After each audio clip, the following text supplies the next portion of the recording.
Hello students, कैसे हैं आप सभी लोग। मैं हूं Aliza Kishwa and welcome to power pages. आज के इस लेक्चर वीडियो में हम डिस्कस करेंगे types of non verbal communication. ठीक है।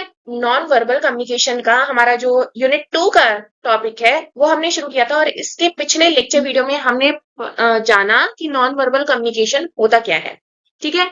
और जैसे कि मैंने पिछले लेक्चर वीडियो में कहा था कि मैं इस लेक्चर वीडियो में कुछ टाइप्स डिस्कस करूंगी जो एग्जाम पॉइंट ऑफ व्यू से बहुत ज्यादा इंपॉर्टेंट है और आपको वो पता होना चाहिए। ठीक है। तो चलिए हम आज का ये लेक्चर वीडियो स्टार्ट करते हैं और देखते हैं कि नॉन वर्बल कम्युनिकेशन होता क्या है। हालांकि इसके पहले वाले लेक्चर वीडियो में मैंने ये बहुत अच्छे से आपको बताया है। ठीक है। पर फिर भी रिवीजन के तौर पे मैंने इसे इंक्लूड किया है। तो non verbal communication refers to the transmission of messages or information without the use of words. It involves body language या body movement, facial expression, gestures, tone of voice, face or other visual cues to convey the message या meaning. Non-verbal cues often accompany verbal message and can reinforce, contradict or substitute spoken words. ठीक है। Revise हो गया। जो पिछले lecture video में पढ़ाया था रिवाइज हो गया। नॉन वर्बल कम्युनिकेशन क्या क्या होता है। वर्ड्स का यूज नहीं होता है इसमें। इसमें क्या क्या इंक्लूड होता है। Body language, facial expression, gestures, postures, tone of voice, space और अदर विजुअल और ऑडिटरी क्लूज। ठीक है। चलिए अब बात करते हैं हम हमारे पहले टाइप की, that is body language. Body language आपको सब पता है, सब जानते हैं कि बॉडी लैंग्वेज क्या होता है। Body language involves physical behaviour, expression and mannerism used to communicate non verbally. ठीक है। आपने देखा होगा कि बॉडी लैंग्वेज जो होता है वो बहुत ही ज्यादा इंपॉर्टेंट पार्ट होता है जब आप किसी से बात करते हैं। पता है ना ये चीज कि बॉडी लैंग्वेज मान लीजिए मोर देन 50% आपका मैसेज जो है वो कन्वे कर सकता है। अगर आप किसी से अपने सीनियर से बात कर रहे हैं तो आपका बॉडी लैंग्वेज अलग होगा। ठीक है। अगर आप अपनी कलीग से बात कर रहे हैं तो आपका बॉडी लैंग्वेज अलग होगा, है ना। अगर आप किसी अननोन से बात कर रहे हैं तो आपका बॉडी लैंग्वेज अलग होगा, है ना। तो बॉडी लैंग्वेज आपका जो मैसेज है ना वो कन्वे कर देता है। ठीक है। देखिए बॉडी लैंग्वेज में क्या आता है। Posture, gestures, facial expression, eye contact और हेड मूवमेंट। ठीक है। पोस्चर्स का क्या होता है। स्टैंडिंग अपराइट, हमारा जो बॉडी किस तरीके से हम अपनी बॉडी को दिखा रहे हैं। ठीक है। हम यूजली कहते हैं कि अगर हम फॉर्मली किसी को ग्रीट कर रहे हैं तो हमारी बैक स्ट्रेट होनी चाहिए, है ना। बिल्कुल ऐसे मतलब ढीले ढीले से नहीं होने चाहिए। ठीक है। वहीं अगर आप अगर अपने कलीग से कम्युनिकेट कर रहे हैं तो हम नॉर्मली इनफॉर्मली कम्युनिकेट कर सकते हैं, वो चलेगा। ठीक है। यही डिफरेंस है ना। तो ये होता है पोस्चर्स। जेस्चर्स में आते हैं आपके किस तरीके से आप बात कर रहे हैं। ठीक है। जेस्चर्स में जैसे आपने किसी को पॉइंट किया, हाथ हिलाया। ठीक है। आपने मान लीजिए आप ऐसे हाथ बांध के खड़े हो गए। ठीक है। यूजली आप ऐसे जो हाथ बांध के खड़े होते हैं वो आप सीनियर्स के सामने नहीं कर सकते या अपने टीचर्स के सामने नहीं कर सकते। ठीक है। टीचर्स के सामने आप यूजली हैंड्स बैक करके खड़े होते हैं ना। तो यही होता है gestures. Facial expression, smile, smile करना, ब्लश करना या अपना एंगर शो करना या अनकॉन्शियसनेस दिखाना, ये सब फेशियल एक्सप्रेशंस में आता है। End of course eye contact, जब भी हम किसी से बात करते हैं और ये माना जाता है यूजुअली कि अगर हम आई कांटेक्ट कर रहे हैं तो इसका मतलब हम फुल अटेंटिव है और कॉन्फिडेंट है अपनी मैसेज को लेकर, है ना। आपने खुद देखा होगा कि आपके टीचर भी कभी कभी कहती होंगी कि आई कांटेक्ट नहीं कर रहे इसका मतलब झूठ बोल रहे हो, है ना। तो वो एक अच्छी निशानी नहीं होती। आई वुड से कि आई कांटेक्ट मेंटेन नहीं रहता। ठीक है। हेड मूवमेंट, हेड मूवमेंट होता है ना जब टीचर अगर आपको देख के कोई एक सेंटेंस बोल दे। ठीक है। अगर टीचर मान लीजिए क्लास में आपको देख के पढ़ा रही हैं तो आप हेड मूव करते हैं ना कि हाँ समझ आ रहा है। आपने वो हाँ कह रही हैं तो आप भी हाँ कह रहे हैं, वो ना कह रही हैं तो आप भी ना कह रहे हैं। कहते तो होंगे, कहते तो होंगे ना। अच्छा, कौन कौन टीचर्स की बुराई करता है। वैसे तो आप मुझे सारे अच्छे बच्चे लग रहे हैं जो भी ये सुन रहे हैं। आई होप कि सारे अच्छे बच्चे हों। वैसे अगर कोई बुराई करता है तो मुझे कमेंट सेक्शन में लिख के बताइएगा। ठीक है। मैं कुछ कहूंगी नहीं, बस लिख के बता दीजिएगा। ठीक है। चलिए, इसका पर्पस क्या होता है। Reflects emotion, attitude and intention. ठीक है। तो ये था हमारा पहला type. Second type we have para language. Para language क्या होता है। वोकल एलिमेंट्स, ये हमारी स्पीच को कॉम्प्लीमेंट करता है, ठीक है, और अच्छे से मैसेज कन्वे करता है, ठीक है। That is tone of voice, pitch, volume, rate of speech, pause और साइलेंस। जैसे अब मैं पढ़ा रही हूँ आपको, ठीक है, आपने जो इम्पोर्टेंट टॉपिक है उसमें मेरी पिच देखी, जो नॉन इम्पोर्टेंट टॉपिक्स है आपने उसमें मेरी पिच देखी, दोनों में डिफरेंस है। मैं कहाँ पे साइलेंस का यूज कर रही हूँ, कहाँ पे पॉज ले रही हूँ, कहाँ पे मेरी जो बोलने का तरीका है या आवाज है वो ऊंची जा रही है, कहाँ पे नीची जा रही है, देखा होगा ना। तो यही होता है पैरा लैंग्वेज, यही यही है। अच्छा, पैरा लैंग्वेज को आप ऐसे याद रखिएगा, पीटी, ठीक है, PT, para language equals to tone, ठीक है। टोन से आपको पता चल जाएगा कि ये वॉइस वोकल एलिमेंट्स पे बेस्ड है, ठीक है। इसका पर्पस क्या होता है, मॉडिफाई और enhance the meaning of verbal communication, indicating emotions और attitude. Then we have kinetics. Okay, so kinetics is a study of body motions, gestures as a form of communication. It overlaps with body language but focus more analytically on facial expression, gestures, body postures, eye behavior and movement और coordination. Purpose क्या है इसका? Show intentional and unintentional message through physical movement. Physical movements में hand movement आता है आपका, ठीक है, बॉडी मूवमेंट, फेशियल एक्सप्रेशंस, ये सब आते हैं, ये सब होता है काइनेक्स में, ठीक है। बॉडी लैंग्वेज इससे अलग है। बॉडी लैंग्वेज अगर आप इससे देखेंगे इसमें सब आता है, पर बॉडी लैंग्वेज में आपके सिर्फ बॉडी बॉडी रिलेटेड आते हैं, ठीक है, तो कंफ्यूज नहीं होना। चलिए, प्रोक्सिमिक्स, प्रोक्सिमिक्स का मतलब होता है स्पेस की जब बात करी जाती है। आपने देखा होगा स्पेस बहुत इंपॉर्टेंट होता है। हम यूजुअली पता लगा लेते हैं कि अच्छा ये दोनों इतनी दूरी पर खड़े हैं तो यहाँ पे कुछ पर्सनल बात नहीं हो रही होगी, है ना। टीचर और स्टूडेंट का स्पेस अलग होगा, फ्रेंड टू फ्रेंड का स्पेस अलग होगा, ठीक है, जूनियर और सीनियर का स्पेस अलग होगा, होता है ना। तो यहीं पे आता है प्रोक्सिमिक्स। प्रोक्सिमिक्स refers to the use of space in communication, how physical distance affects interaction. यहाँ पे 4 टाइप के आते हैं, ठीक है, ये आपको याद रखने हैं। इंटीमेट स्पेस होता है 0 to 18 इंचेस का, that comes under close relationships, ठीक है। Then we have personal distance 1.5 to 4 feet, friends और फैमिली के लिए होता है ये। सोशल डिस्टेंस होता है हमारा 4 to 12 फीट का, ठीक है, प्रोफेशनल सेटिंग्स के लिए यूज होता है। Then we have public distance 12 feet से ज्यादा, पब्लिक स्पीकिंग, वेबिनार्स वगैरह, जो वेबिनार्स नहीं सेमिनार्स, ठीक है, सेमिनार्स में जो यूज होता है वो यही होता है, ठीक है। इसका पर्पस क्या होता है, indicates relationships, type, comfort level, authority और फॉर्मेलिटी, ठीक है। तो ये थे 4 टाइप। अब चलिए इसको हम समरी के तौर पे देखते हैं, चाहे तो आप इसका स्क्रीनशॉट ले लीजिए। अच्छा, स्क्रीनशॉट, आप स्क्रीनशॉट तो ले ही लीजिए, रुकिए एक सेकेंड। अच्छा, मैं ना यूजुअली मैंने ये क्या देखा है कि एग्जाम के टाइम पे ना समरी चार्ट हो तो बहुत अच्छा रहता है ना। क्योंकि मैंने जब सीसीएस के एग्जाम्स दिए थे ना, क्योंकि सीसीएस का जो थ्योरी पैटर्न है ना वो बहुत वास्ट है, मतलब इंसान पढ़ते पढ़ते थक जाए पर कभी भी जो थ्योरी है वो खत्म नहीं हो। तो जब मैंने एग्जाम्स दिए थे ना तो मैंने क्या किया था कि मैंने ना ऐसे समरी चार्ट्स बनाए थे, हर एक मान लीजिए सब्जेक्ट के या टॉपिक के खत्म होने के बाद जो भी इंपॉर्टेंट टॉपिक्स थे उसके समरी चार्ट्स बनाए थे। और फिर मैंने मतलब, और आप यकीन नहीं करेंगे, मैंने पूरी बुक सिर्फ 6-7 पेजों में खत्म कर ली थी।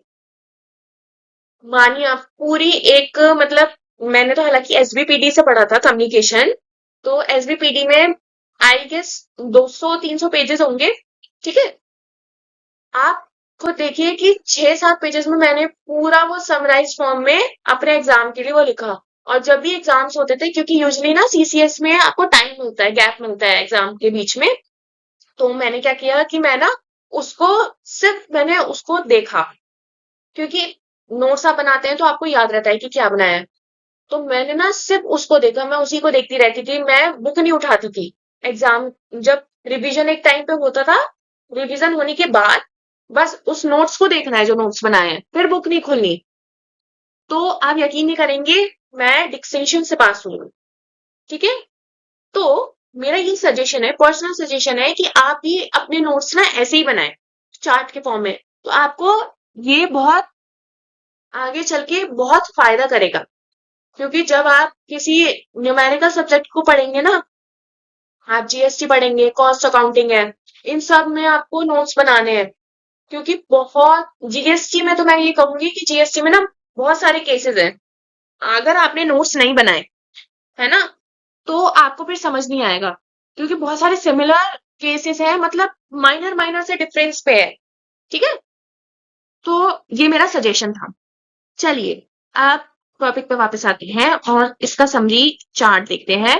पहला है बॉडी लैंग्वेज। बॉडी लैंग्वेज में की एलिमेंट्स क्या थे? Posture, facial expression, gestures, expressions और आई कॉन्टेक्ट। ठीक है, पर्पस क्या था इसका? Show emotions, attitude and feelings.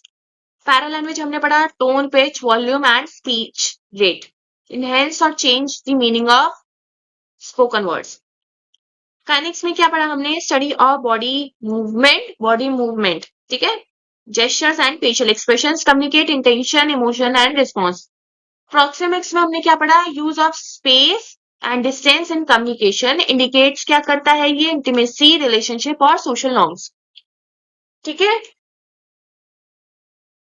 तो चलिए हम आज का ये अपना टॉपिक समाप्त करते हैं और देखते हैं हमने क्या पढ़ा। हमने पढ़ा कि नॉन वर्बल कम्युनिकेशन एक process of conveying messages without the use of words. It plays a vital role in expressing emotion, attitude and intention, often complementing or even replacing verbal communication। फिर हमने इसके कुछ 4 टाइप्स पढ़े, जो कि पहला type हमने पढ़ा बॉडी लैंग्वेज, जो क्या इंक्लूड करता है? Posture, facial expression, gestures. Second हमने पढ़ा पैरा लैंग्वेज, जो वोकल एलिमेंट्स को इंक्लूड करता है, that is tone, pitch and volume. ठीक है, काइनेक्स में हमने पढ़ा study of body movement and physical expression that communicates the meaning. फिर लास्ट हमने पढ़ा प्रोक्सिमिक्स। प्रोक्सिमिक्स क्या था? Use of personal space, physical distance in interaction. ठीक है, together these forms of communication help to shape our understanding of others and are essential for effective interpersonal relationships. यहाँ तक आपको आई होप कि समझ आ गया हो कि नॉन वर्बल कम्युनिकेशन क्या होता है और उसके टाइप्स को हम कैसे कैसे डिफरेंशिएट कर सकते हैं। ठीक है, इसके नेक्स्ट लेक्चर वीडियो में हम डिस्कस करने वाले हैं इफेक्टिव लिसनिंग, तो वो भी एक इंपॉर्टेंट टॉपिक है। ठीक है, तो आई होप कि आपको ये लेक्चर वीडियो पसंद आया हो, समझ आया हो, और अगर समझ नहीं आया तो आप कमेंट सेक्शन में कमेंट करिए, मैं जवाब जरूर दूंगी। So that's all in today's lecture. Thank you. And if you find it useful, please like, share, subscribe this channel. Have a great learning ahead. Bye.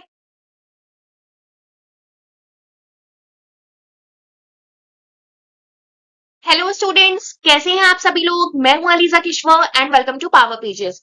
आज के इस लेक्चर वीडियो में हम डिस्कस करने वाले हैं टॉपिक इफेक्टिव लिसनिंग। ठीक है, जो कि बिजनेस कम्युनिकेशन का टॉपिक है, चैप्टर है। ठीक है, तो चलिए इसके शुरू करते हैं और देखते हैं इफेक्टिव लिसनिंग होता क्या है। Effective listening is the process, active process of receiving, constructing meaning from and responding to spoken or non-verbal message. Unlike passive hearing, effective listening requires full attention, comprehension and feedback to ensure proper understanding between the speaker and the listener. जब हमने unit 1 में process of communication पढ़ा था, ठीक है, process of communication में हमने पढ़ा था कि सेंडर से रिसीवर तक का जो प्रोसेस होता है वो तब कंप्लीट होता है जब फीडबैक हुआ। ये तो पढ़ा था, बिना फीडबैक के प्रोसेस ऑफ कम्युनिकेशन कभी पूरा नहीं होगा। तो यही है, फीडबैक का मतलब ये होता है कि हाँ, रिसीवर ने जो भी स्पीकर है उसे सुना, समझा और उसी तरीके से समझा जिस तरीके से स्पीकर चाहता था। ठीक है, तो ये एक इफेक्टिव लिसनिंग बोली जाती है। ठीक है, इट इज अ की communication skill in personal, academic and professional settings, enabling better relationships, learning and decision making. अब देखते हैं इसके फीचर्स क्या क्या है। Active engagement, non-verbal cues, use body language like nodding, eye contact and facial expression.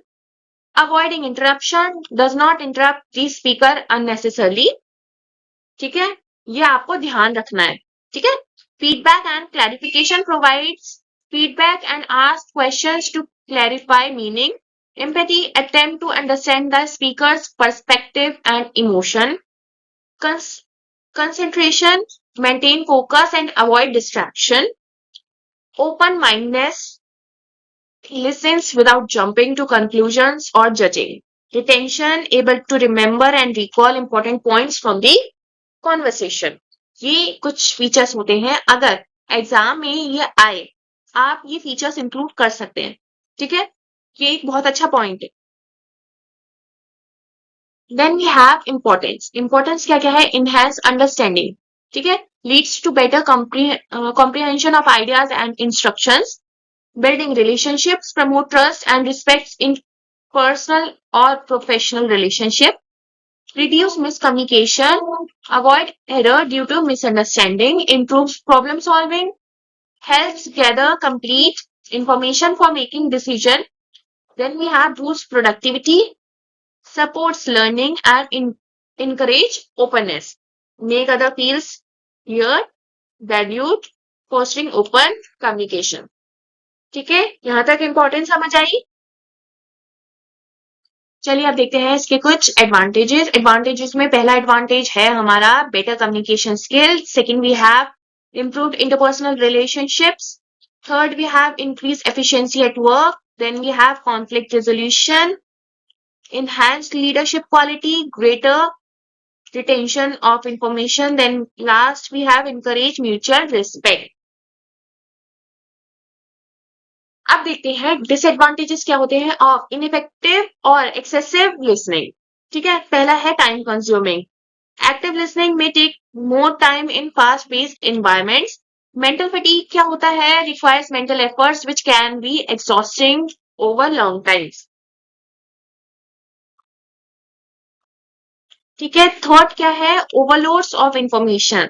Listening to too much without filtering can lead to confusion. Misinterpretation despite listening, even with a good listening, tone or context can lead to misunderstanding. Vulnerability, being empathic and open might make a listener emotionally affected in sensitive situation.